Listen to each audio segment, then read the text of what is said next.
once she and I had a long discussion on what it meant to be famous. And she said to me, would you like to be famous? And I said, no, I really wouldn't.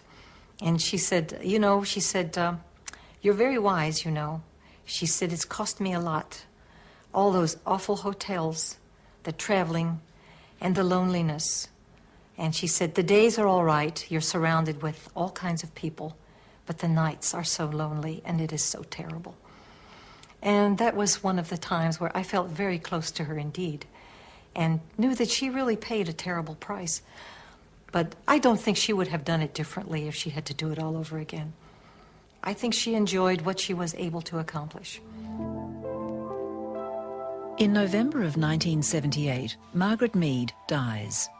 According to a poll, she's one of the 3 best-known women in American history. Internationally celebrated, she had become, in the words of Time magazine, mother to the world. The book that has made her famous is Coming of Age in Samoa, on which she begins work at the age of 23. In it, she announces her sensational discovery of a Polynesian culture free of the stresses of adolescence, a place of free love and harmony.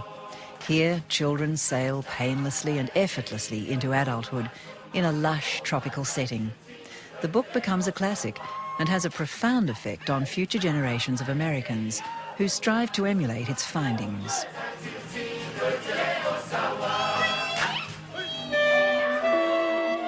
In 1940, another 23-year-old, Derek Freeman, arrives in Samoa aboard a banana boat out of Wellington, New Zealand. He is a fervent believer in Mead's Samoa, whose account he has read and reread. He's taking up his new post as a schoolteacher in Apia. Awaiting him, he is sure, is the island paradise whose description has so captivated him. But instead, he finds that Margaret Mead's Samoa is largely make-believe. He encounters a puritanical people obsessed by rank, among whom aggression is commonplace. After collecting evidence for 40 years, he publishes his refutation of Mead's conclusions, an academic bombshell. The result is the greatest controversy in the history of anthropology, the science of humankind. A controversy that will be resolved by startling new evidence presented in this program.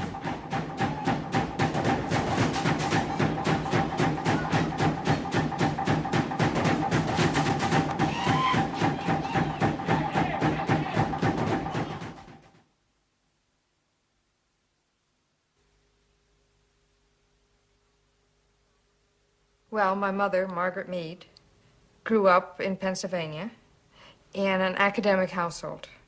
Her parents met as graduate students at the University of Chicago, and her father was a professor of economics, and her mother was a sociologist who never quite finished her PhD, but went on doing research even while she had 4 children. From the age of 4, she was a very forceful, dominant person. She was told as a little child repeatedly, apparently, that there is no one like Margaret.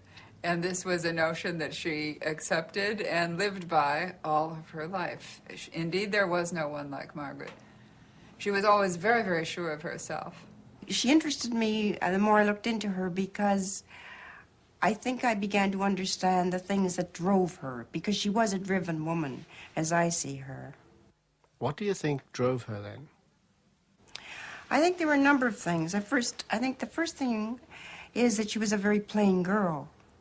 And she never forgot that she was a very plain girl, so that she had to overcompensate for being plain.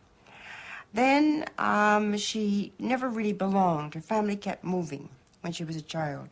So she was always the odd kid out at school. And she had this terrific need to be accepted. To feel that she belonged somewhere. All her life, Margaret Mead has been looking for a mentor, and at Columbia University she finds Franz Boas, the father of American anthropology, and his assistant, Ruth Benedict.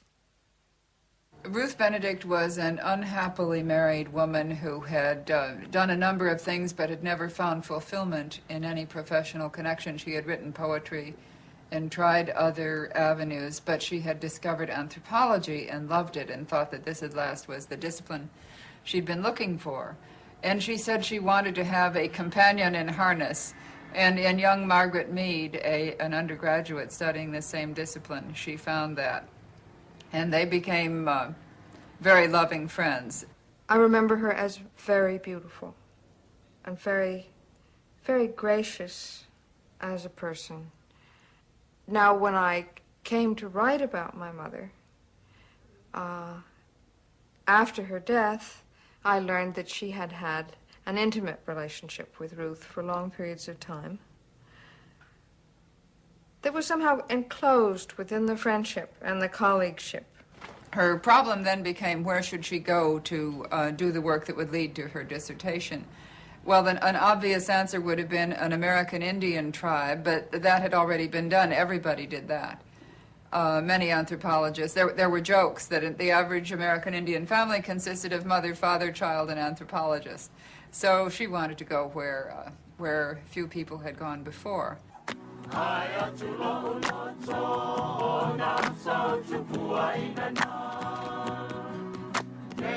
For her first field trip, Margaret Mead's heart is set on some remote and beautiful South Sea island.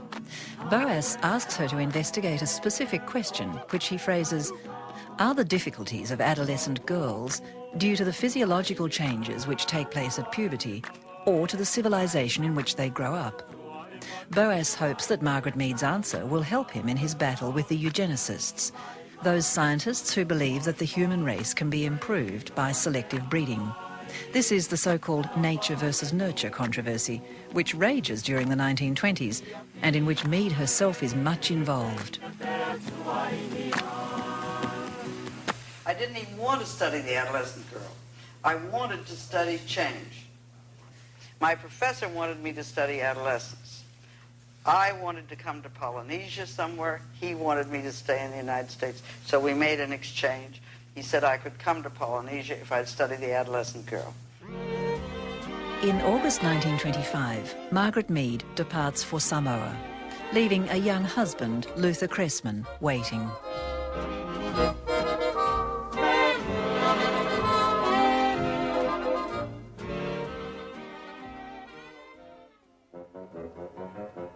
Nobody pays special attention to Mead at the ramshackle hotel in Pango Pango, which Somerset Maugham has made famous, and for the next 10 weeks she studies the Samoan language.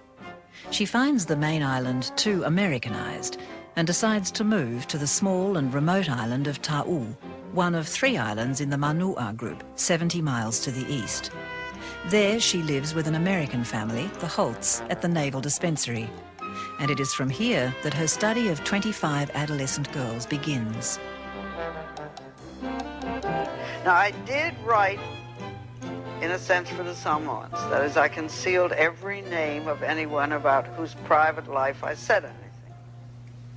And nobody's ever been able to work it out, thank goodness. Sometimes that makes them accuse me of things. But I concealed people's identity well enough.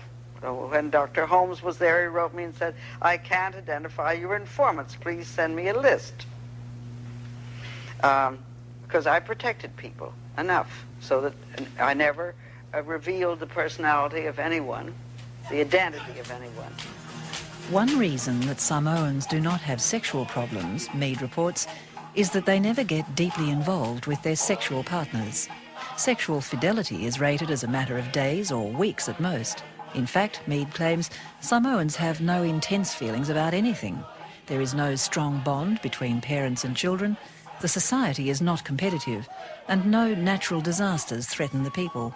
Finally, at the end of her book, she concludes that the behaviour of the Samoans can be explained only in terms other than biological, thereby claiming the environment, or nurture, to be all-important. She completes her study of Samoan adolescence in less than 5 months.